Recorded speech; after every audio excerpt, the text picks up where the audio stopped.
What's up, YouTube? What's up, everyone? Hope you're doing well wherever you are today. So, this is Eugene from Kenya, and I'm gonna have an African perspective about this issue which is going on to our sister who was in the United States, not in the United States, who came from the United States and went to Africa, probably Ghana. So, this is something which happened to her. She turned and she became broke while in Africa. Now, there are some things, or there are some simple mistakes that maybe we do, we don't know, thinking that we're doing things right, thinking that we're doing things, and we are doing things, and we think that we are on the right track until it hits us that we are in Africa and we're doing things the wrong way. So I want you to listen to this video and then let's say something about it, because I believe we're going to be saying the small problems that these couples did, and I'm also going to congratulate them for some things that they also did. So stay tuned, and after watching this video, let's meet at the back and talk about this. Good morning, YouTube. I tried so hard to stay here in Africa, but I really think my time is up now. I had enough. I cannot afford to live here. I feel broke and I feel poor in Africa.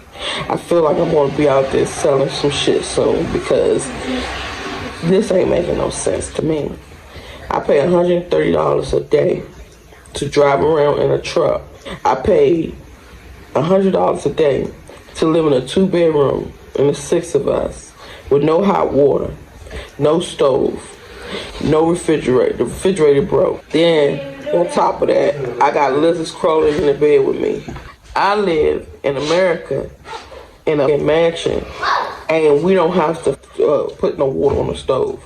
We got steady hot water, steady electricity, and the only time our electricity get cut off is when we don't pay the bill. And we got it so good now, we got prepaid electricity, so if we forget to pay the bill, we put some money on that prepaid thing and it comes right back on in 2 minutes. In less than 2 minutes. This shit right here didn't come on for 14 hours yesterday. I can't deal. I love the people. Don't get me wrong. When I'm outside, I'm having fun. I love the people. But when I come back to reality, when you come back home, home is where the heart is, right? When you come back home, you're supposed to feel comfortable. You're supposed to be happy. I'm not happy. Every house I look for, the house is expensive as hell. Oh my God. 200, 300, 400, 500, 600, 700, 800, 900, $1 million to live in a house where you look outside and all you see is turkeys and ducks and chickens and sheeps and old malnourished cows. I didn't even pay that much for my house in America. And everybody I talk to is saying the same thing. Oh, this house is $500,000. Oh, this house is $200,000. This house is $300,000. I'm like, I can't afford to live here. I cannot. I paid $100,000 for my house and a good ass community. But y'all, I'd rather go back to America and deal with the racism in America before I sit here in Africa and deal with the bullshit bribery, the bullshit fraud, the bullshit scams, the bullshit too expensive, the bullshit not having no snacks, the bullshit not having no food, the bullshit electricity, the bullshit hot water, the bullshit what's that shit called that be coming down? Bullshit lizards. The bullshit animals. It's scorpions outside the house. It's big ass spiders. It's big ass lizards. Colorful lizards you ain't never seen before. All in the fucking room with you, sleeping with you. All the bullshit people trying to scam you when you go outside thinking you rich, so they trying to get more money off of you. I'm really trying to wrap my head around this shit. I'm really trying to wrap my head around how are Americans coming to Africa and being happy. Please comment down below, because for me, I'm ready to go. And I always used to say, if it's up to me, it will be. And I'm going to go out to Africa and make shit happen. No, I don't want to. I want to take my businesses back to America. I want to open up shop back in America, open up my dentist office and all the stuff that I was going to do out here in America. Because I was basically telling everybody what they will experience when they come to the motherland. So for the people who need to study or research, or for the people who who looking to find some people abroad that they need to ask questions and talk to about what they need to do when they get here, we basically telling them, and we keeping it raw and unfiltered, uncut. So you have everybody talking about, oh, the motherland is beautiful. It is a beautiful place, but you gotta know reality when you get here. Reality has to set in. So I'm basically telling them, look, when you come here, don't think it's gonna be a parade for you, because it's not. Don't think that it's gonna be snacks and it's gonna be the same thing in America, because it's not. That electricity that you used to being on all day, it's not gonna be none of that. I already knew that the electricity gets cut off all the time. I see the Bag family. I see our Kathy. I see all of them experiencing electrical outages. I already had set forth and looked up some places where when I get here, I can buy solar panels for my house, because I knew the electricity wasn't gonna be good. I already knew all this stuff. I was just telling people because it's people out here that don't know, and so you need to know. So I'm telling you, get ready, because it's going to get rough. It's not easy. And yes, I am in Accra, and I knew that Accra was the most expensive place, and I knew it was the most developed as well. I wanted to be in a developed place, but at the end of the day, don't shit me. I always used to say, get me, don't shit me. Don't have me come all the way out here, and because you see I'm American, which you don't even know that I'm a Ghanaian too, but okay, I'm gonna give you that I'm American because of my accent. So don't have me come all the way to Africa and say a house is 400,000, but you tell me it's 700,000 because you feel as though I'm rich. Everybody I've ever talked to looked at me like I was dollar signs. As soon as they see me, it's money, money, money. I can tell you 15 stories right now since we've been in Africa where people try to overcharge us and overprice us, and I'm on their ass. So for the people who say, oh, she's over there getting scammed, I didn't get scammed. Now, one time I told y'all the experiences how they tried to scam me. They tried to scam me, and I was in they deep in their ass. And so for the people who say, oh, Africa is not weak, it's not for weak people. Let me tell you something. All Africans are weak. I got a fucking African father who weak as fuck. I know all Africans are weak. They aren't built like us in America.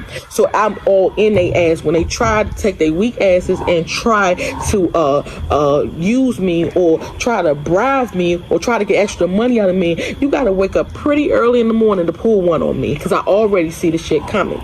Then the other thing, people saying, oh, she didn't do no research and she hasn't built a network. All I do is build networks. I'm on all the groups that's on Facebook, that's on WhatsApp, all that. I've been there, done that, years, all that. I don't trust people. Because first of all, everybody has an agenda. They can act like they're going to be good for you. They're going to show you and teach you the ropes and show you the way. People will come out here from the diaspora and say, oh, I'm going to buy me a house, and then I'm going to rent it out to all the people that come from the diaspora so they can have somewhere to stay when they get here. I didn't come here to rent. So let's clear that up too, because that was another situation that I came to rent. I didn't come to rent. I don't rent at home, so why would I rent here in Africa? But I want to live better in Africa than I do at home, of course. So of course I came out here to buy beach land, to build a house, and while I'm building the house, buy another house to live in while I build my house, because I'll be damned if I'm gonna be sitting in somebody's living room. If I'm gonna have 5 kids, we have 5 children, but we only have 4 of us. Four children with us, and it's 2 of us, so it's 6 of us all right now. And my oldest son, when he come out the military, he will be here too.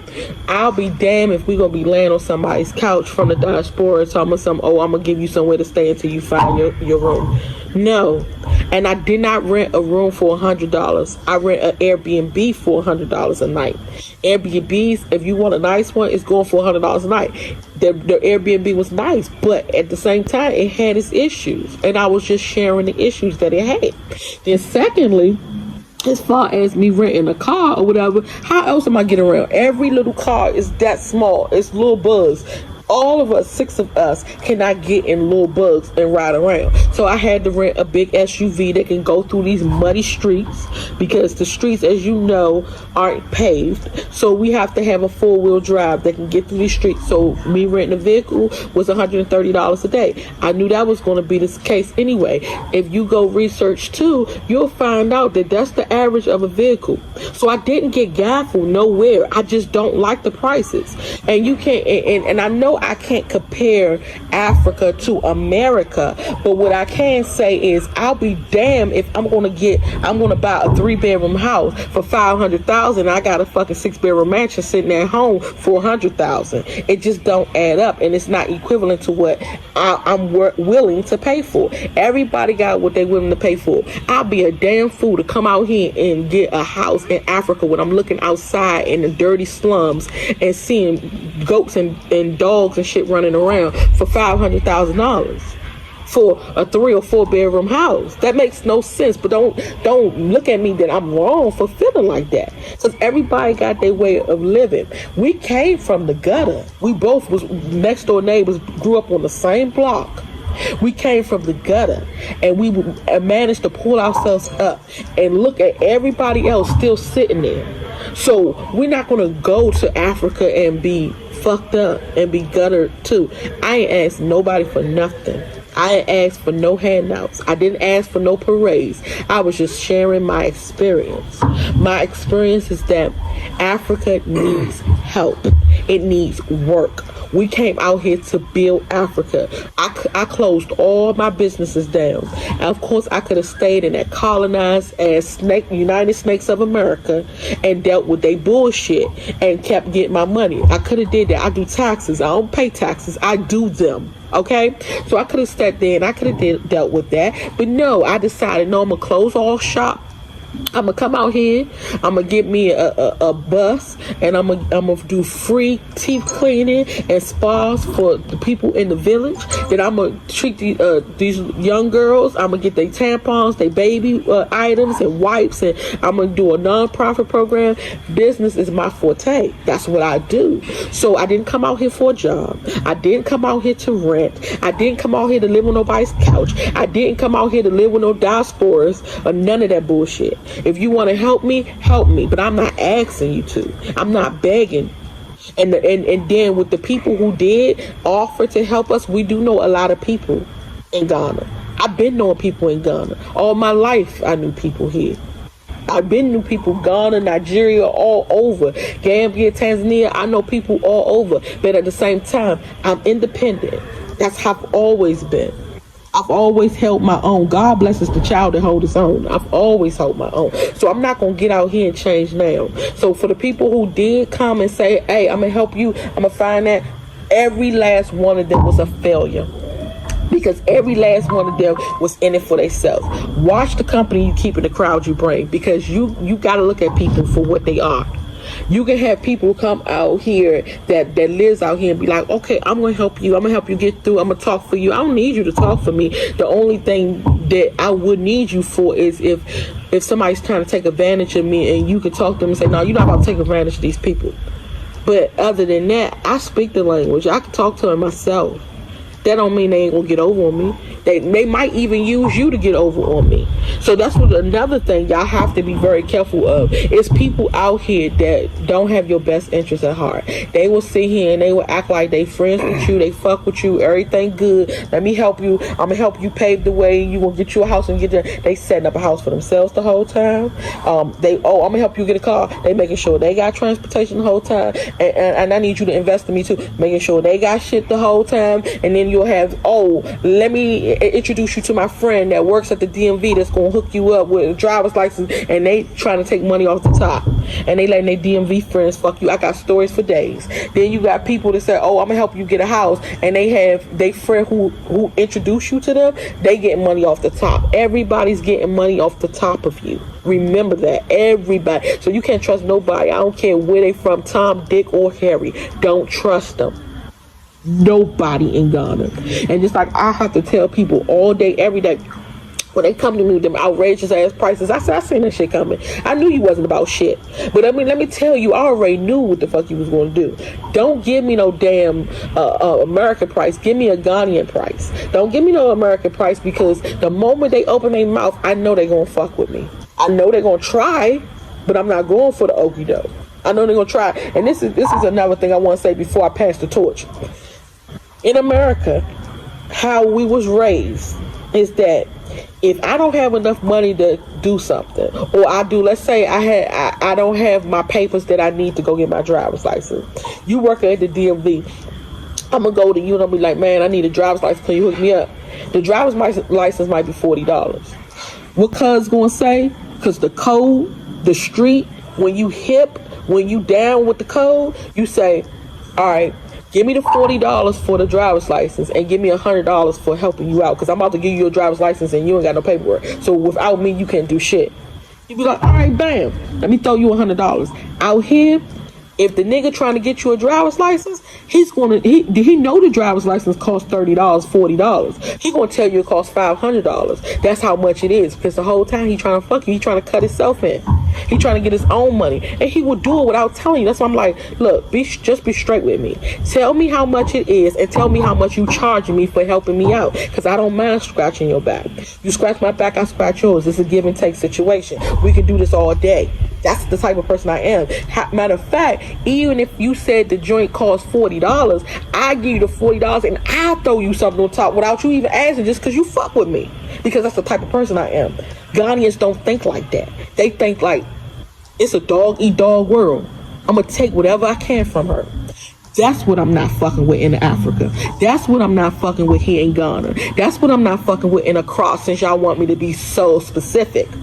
I'm in Accra. These people that I met here, I haven't been nowhere else in Ghana but Accra, Prime, East Legon, that little area, and Timma, yeah, The people I've met has been cutthroat. They've been grimy. Bribery is at an all-time high. They done fuck with me from the point when I left the damn airport. And like I said, people, they don't like my thoroughness. They don't like me cussing. I don't give a fuck. Because I'm being as real and as honest as possible. Not to mention you're a grown ass woman. Yeah. Fuck gonna tell you when to say something. Exactly. We had to check a nigga on that shit today. Exactly. So people don't like how I talk. I just keep it straight 100, no chasing. I don't have time to sit here and pity party y'all and rub y'all backs and shit. Half of y'all gonna like me, half of y'all won't. I can't please all y'all. I can please some of the people sometimes, not all the people all the time, and I don't plan to. So if you don't like it, you can move the fuck on. It's gonna be somebody else that likes me. So at the end of the day, I'm not about to sugarcoat shit. I'm not Willy Wonka. So you gonna get it just how I give it to you. I did cuss the police out and the military out because you're not gonna fuck with me. You're not gonna fuck me over. You're not gonna have me come all the way the hell out here to build your dirty ass country up for you to sit here and tell me, oh, in order for you to get out the airport, you're gonna have to pay us $1,800. In order for you to get out the airport, you're gonna have to put $200 extra. In order for you to get out the airport, I'm gonna tell your husband that he tested positive for coronavirus so you could pay me some extra money. Fuck no. I seen that shit coming a mile away, and I checked that shit at the door. So all these Ghanaians that's coming up to me telling me, oh, it's $200-$300. Nigga, I already knew you was gonna say that shit. And I'm very in tune. I'm very in tune with the universe. I'm very in tune with my ancestors. I heard the calling and I came. I talk to my ancestors every day, but that don't mean I don't go through shit. Ain't no angels and no flying butterflies and rainbows around here. We all go through shit. At the end of the day, I don't like the circumstances that we're in. It's not that I can't help it. I have money. I can go wherever the fuck I want to go. And it wasn't that I was complaining about the fact that I was paying $100 a month. A day. I was complaining because it doesn't make no sense that the prices are so outrageous out here when you living in conditions like this. So let's be honest and let's keep it real. Nobody wants to live like this. They shouldn't even be living like this. I want to take half of Africa back to America because they can see how real living is. Because this shit is pathetic. So at the end of the day, for everybody who say I was complaining, I wasn't complaining. I was telling it just like it is. That's exactly what I was doing. Now you got the torch. You good? Yes, I'm good. Alright, so it's a couple of topics I want to handle. First off is, like she said, ain't nobody fucking complaining. And even if we was complaining, that's our freedom of speech. We do what the fuck we want to do. If you don't like what we got to say, then keep scrolling. I seen a lot of people on old girl page. I'm not even going to put her name out there because, like I said, that's female business. I ain't got nothing to do with that. But I seen a lot of people on her page talking about something, oh yeah, I had to click off and this, that, and the third. All right, well, click off and go live your life. You know what I'm saying? It's crazy how many people, and it's crazy how many black people, all you fake ass, wanna be hotep, woke ass, dashiki wearing motherfuckers, coming on the page and saying, don't say nothing bad about Africa. Don't say nothing bad about the motherland. Oh, don't say nothing about that. That's like me going to Chicago and fucking dismissing all the niggas that's getting shot and saying, oh yeah, these little young niggas around here shooting people, ain't nothing wrong with that. That's cool. They doing what they supposed to do. They doing what they know how to do. Nah, that shit is unacceptable. That's what the fuck it is. And as long as you keep thinking that it is acceptable, or you keep ignoring the fact of the matter that is happening, then it's gonna continue to happen. And that's why black people ain't getting nowhere now. Because y'all niggas so fucking soft that y'all don't want to be able to tell y'all own people, man, y'all niggas fucking up. Y'all gotta step y'all game up. That's the problem. So y'all motherfuckers walking around here with the goddamn with the shit on y'all head and the fucking dashiki African red robe talking about something. Man, y'all keep talking bad about Africa and all that other shit. But ain't nobody saying nothing bad about Africa. We telling you what we see. We telling you what we are in Accra, Ghana. We are telling you what we have experienced in the first week that we have been here. First of all, I've been in the military. I've been overseas numerous times. I've been to Afghanistan. I've been to Iraq. I've been to Somalia. I've been to Lithuania. I've been to Dubai. I've been to Saudi Arabia. I've been to a whole bunch of foreign lands. I've been to a lot of third world countries when I was in the military. The thing is, even when you're in the military and you have everything at your disposal, when you first hit town and you go out here, it's going to be a culture shock. I don't give a fuck what you think that you're ready for. I don't care how you say that you're prepared and that you're willing to deal with anything. You may be willing to do with everything, but at the same time, you still have to have time to adapt to what's going on. That's just human nature. You can't just jump in the cold ass water and don't feel nothing. You're going to have to jump in that cold ass water, get that chill off, and then you'll get used to the water. That's how it works. So when we come here and we telling you the experiences that we're seeing because we're just starting off, and we get all this bash from these fake ass woke people because they don't want to hear nothing bad about Africa. Y'all some bullshit. And half of y'all motherfuckers ain't never even left y'all city. Half of y'all are sitting around here in the inner city where motherfuckers getting shot and stabbed every day, walking around acting like ain't nothing happening, but want to tell somebody not to talk bad about a country that you ain't never even visited. Go get your money right and then come out here and then put your shit on YouTube. A lot of y'all motherfuckers coming out here or not even out here by yourself because y'all ain't even invested enough money to come out here and do something like this. We've been saving up money and we've been planning on this for years now. We've been doing research and everything. We got 4 kids with us and 2 adults. None of this shit is cheap. None of this shit is cheap. So everybody want to sit right here from the comfortability of their American home talking about something. Don't be talking bad about Africa and you can't even afford to fucking leave your goddamn state. Stay the fuck off our YouTube page. That's what y'all need to do. Because we over here, we doing what we got to do. We invested our money, we paid our costs. So now we over here and we telling you exactly what we see. We not saying that that's the whole Accra. We not saying that's the whole Ghana. We not saying that's the whole Africa. We not saying that that's everybody. We are telling you the experiences that we saw. Just the other day, I went into the store to go get a plug, and I put this in one of my other videos. I read the plug because I'm always reading everything because I know the mentality of people. It's not Ghana, it's not Accra, it's not Africa, it's people in general. Anytime that anybody can get an advantage over you, especially when it comes to money, they're going to attempt to do it. So I know that. So don't for any minute think that I'm saying, oh, it's specifically Africans or specifically Ghanaians or people that are in Accra. No, it's people in general. That's just how it works. That's how the world works. It's a dog-eat-dog world out here. The world is beautiful. It's the people that's in it that's fucking it up. First, I don't understand why because this couple say that they travel to different places before settling in Ghana, and as I can also recall, Ghana has always been a place for African Americans, which actually holds majority of African Americans are in Ghana, and that's true. So I don't understand why she had to stay in an Airbnb which pays 400 USD per day. That's damn expensive, So it means that everything which is happening in this house is not yours, but every day you pay 400 USD dollars. I don't know how much is the exchange rate of Ghana, but that's way much, a lot of money, especially in my country, Kenya. What I will advise you is, because since you people have traveled to different places, I mean the couple traveled to different places, they could have just decided that now, after we have traveled to different places, we want to settle in one place. And after settling in one place, and that's buying assets, putting a house, buying land, having your own house and having your title deed for the land.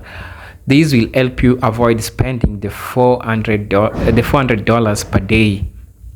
That's very expensive, I believe in United States a person doesn't use that amount of money just for housing in a day. So there are some mistakes that we make because, as I've said earlier, the couples have traveled to different places and they decided that they want to settle in Ghana, and after they have decided that they want to settle in Ghana, they should have did the right things. I don't know why. Maybe you can tell me in the comment section. I don't know why they never bought land. I don't know why they never decided to build their house. First, I don't know why they never bought land, because if they could afford to pay 400 USD per day, it means that these are people who can, buy their own land. These are people who can have their own land. So that's what I believe they are capable of.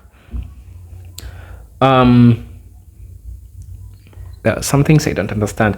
So this is becoming something which is normal, something to do with bribe and scams.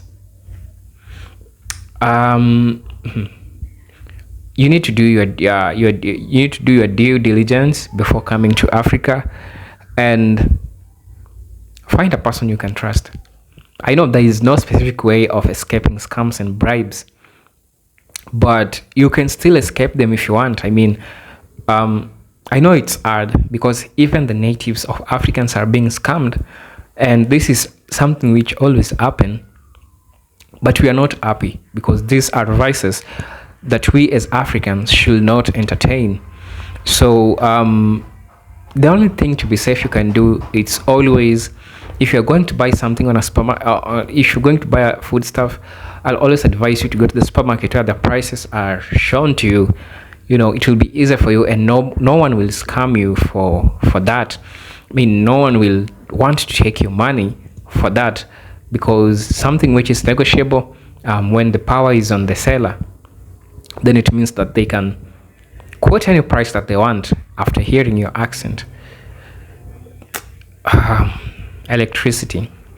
Yeah, electricity is an issue. Sister is right. Electricity is an issue in Africa, but not all parts of Africa. And this is one thing I'll tell you. Normally, have extra sources of energy while in Africa.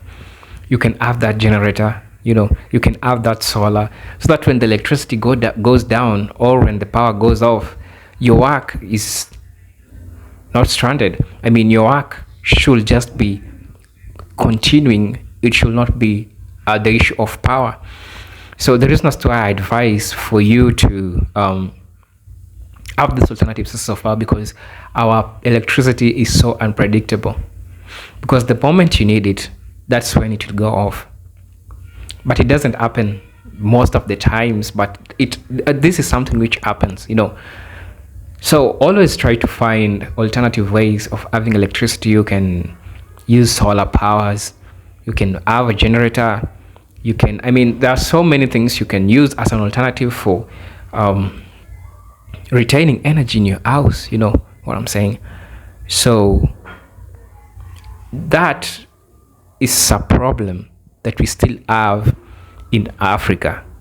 So when you're in Africa, you need to pay attention to such kind of things, because they happen to us. We also natives, and it's not like it's our liking, like we Africans having such kind of electricity problem.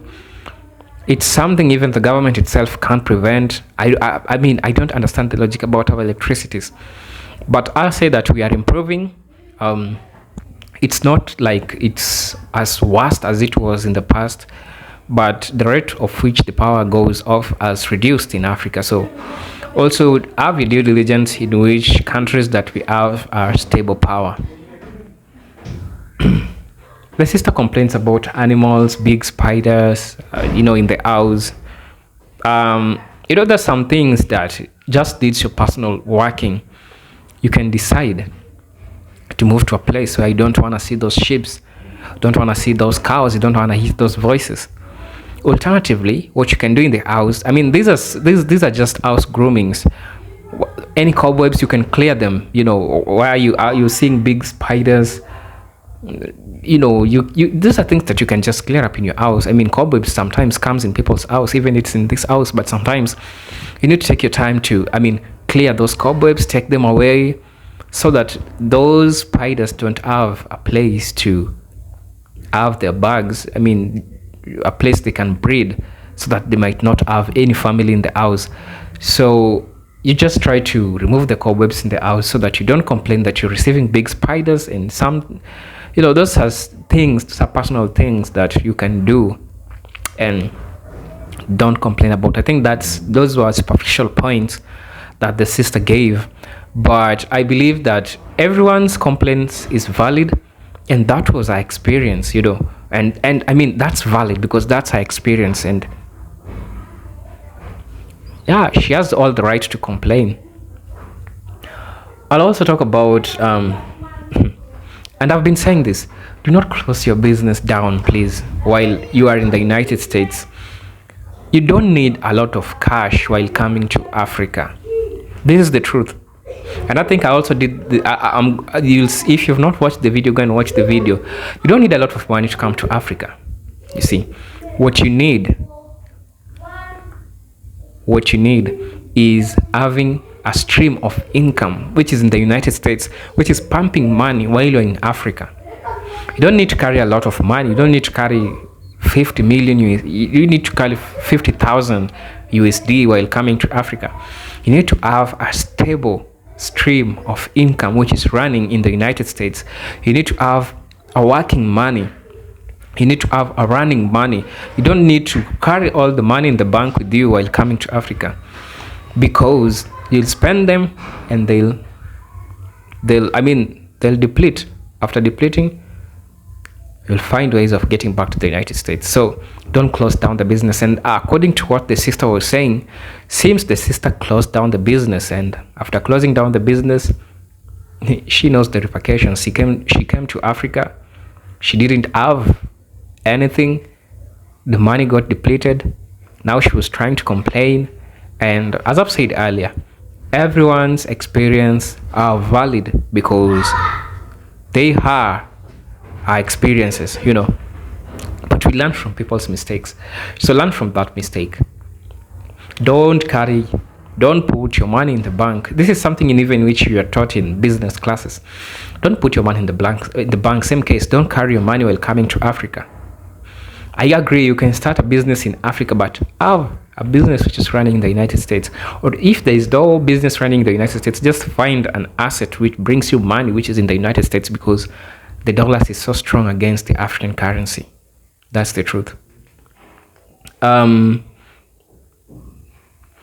say this. Majority of what the sister did, she did 90% everything right. There was no problem. She did her research. She went to different countries. And later on, she decided that, I'm dying in Ghana. I'm staying in Ghana. Which means that she did her research. But there is only one problem that she did. And the same thing, Africa is not perfect, and it needs a lot of resilience. It needs a lot of you need to just persevere some things until you'll say, at the end of it, you'll say that indeed it was worth it staying in Africa. You'll come to realize that, and you'll say that indeed it was worth it being in Africa. So I don't have much to say about what happened. You guys tell me what you think in the comment section. This is Eugene from Kenya, your brother from Africa. So until then, peace, love, and harmony. Salute.